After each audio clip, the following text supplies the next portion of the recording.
Magandang umaga po. Ako po si Tita V at tayo magbulay-bulay ng salita ng Diyos ngayong araw na ito. Dakilang Diyos, sa inyo po namin pinagkakatiwala ang araw na ito. Naway ang inyong banal na spirito ang patuloy na manguna sa amin. Ito pong aming dalangin sa pangalan ni Jesus. Amen. Sabi sa Psalms 91 verses 1 to 2, "Whoever dwells in the shelter of the Most High will rest in the shadow of the Almighty. I will say of the Lord, He is my refuge and my fortress, my God in whom I trust." Sa Tagalog, ang sino mang nananahan sa piling ng kataas-taasang Diyos na makapangyarihan ay kakailangain niya. Masasabi niya sa Panginoon, "Kayo ang kumakalinga sa akin at nagtatanggol. Kayo ang aking Diyos na pinagkakatiwalaan." Ang pangunahing nais ni Satanas ay sirain ang bawat pamilya. Sapagkat kapag may isang nagkamali sa pamilya, ang lahat ay apektado. Tingnan natin itong tatlong reminders na nakita ko sa Bible passage na ito na nasa Psalms chapter 91 verses 1 to 2. First reminder, let us dwell in the shelter of the Most High and rest in the shadow of the Almighty. Sabi sa Tagalog, manahan sa piling ng kataas-taasang Diyos. Paano?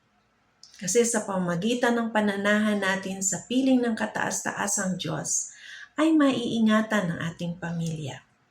Paano natin ito gagawin? Pray for each member of the family. Gawin nating habit ang ipanalangin ang bawat miyembro ng pamilya. Kung ikaw man ay nanay na nakikinig ngayon o nanonood ng video na ito, gawin mong bahagi ng iyong buhay ang ipanalangin ng iyong asawa at ang iyong mga anak. Napakahalaga nito because this is the way that we dwell in the shelter of the Most High. Reminder number 2, He is my refuge and my fortress. Claim this word. Again, God is our refuge and our fortress. Akuin mo ang salitang ito sapagkat ito ay salita ng Diyos at pangako niya. Sa Tagalog, sinasabi, "O Lord, kayo ang kumakalinga sa akin at nagtatanggol." Paano natin gagawin ito? Araw-araw sa buhay natin, sa pagising sa umaga, simulan nating mag-claim ng salita ng Diyos. Napakaraming Bible promises. No? Sabi nga ng mga nag-aaral ng Biblia, mayroong 7,000 or more than 7,000 promises of God written in the Bible. It means, malalaman lamang natin ang mga pangako ng Diyos na nakasulat sa Biblia kung tayo ay nagbabasa ng Biblia. So let us claim the promise of God that He is our refuge, that He is our fortress, and other promises of God by reading the Bible. Because we will only know the Word of God if we are reading the Bible. Bahagi ito ng buhay natin. Kung meron ngang manual sa lahat ng mga appliances na ating binibili bago natin gamitin, ang Biblia ang manual ng buhay.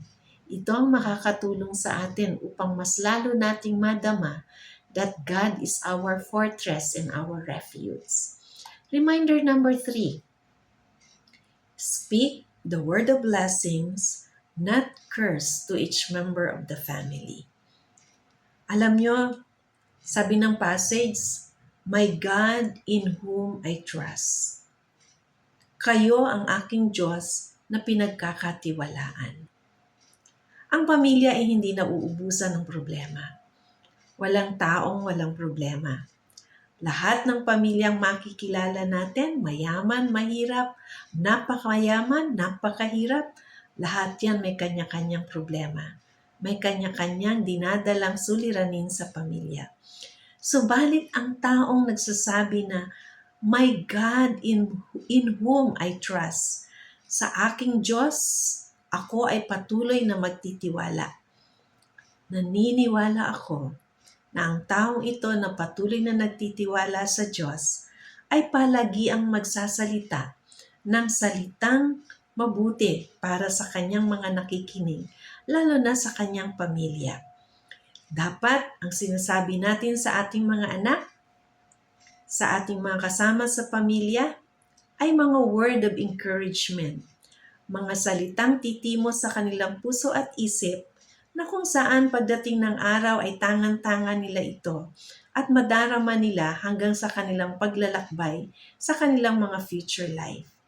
Alam niyo ba na ang mabuting salita ay nakaka-encourage sa ating mga anak? Ang masamang salita ay nagmamarka at nagbibigay ng sugat sa kanilang mga puso. Samantalang ang magandang salita ay magbibigay ng kapayapaan at ng magandang kaisipan sa ating mga anak na kung saan ay magdudulot ito ng mabuting buhay para sa kanila sa kanilang kinabukasan. Kaya tayo bilang mga magulang, kahit kapatid o kamag-anak, turuan natin ang ating mga sarili na magsalita ng tama o ng mabuti para sa iba. Kasi ang taong nagtitiwala sa Diyos ay patuloy na magsasalita ng mabuting salita. Alalahanin natin na ang ating mga sinasabi, ang ibinubuka ng ating bibig, ay salitang panalangin na rin para sa kanila. Kapag sinabi natin sa ating anak na, "Anak, mahusay ka at kaya mo yang gawin," ito ay panalangin na. Subalit kapag naman sinabi natin ang kabaligtaran nito, katulad ng mga salitang, "Ikaw ay mahina, ikaw ay bobo, ikaw ay walang alam," ito ay nagbibigay ng sugat sa kanilang puso, na kung saan it will take time to heal. Huwag nating pahintulutan ang ating mga bibig na magsalita ng ganitong mga salita. Sa halip, patuloy tayong magtiwala sa Diyos at turuan tayo na magsalita ng mga magagandang salita. Ulitin natin ang sinasabi, "Let us dwell in the shelter of the Most High and will rest in the shadow of the Almighty." Manahan sa piling ng kataas-taasang Diyos. At tayo ay patuloy na magtiwala sa Kanya. Magandang umaga po muli. Love and prayers, Tita V. God bless everyone.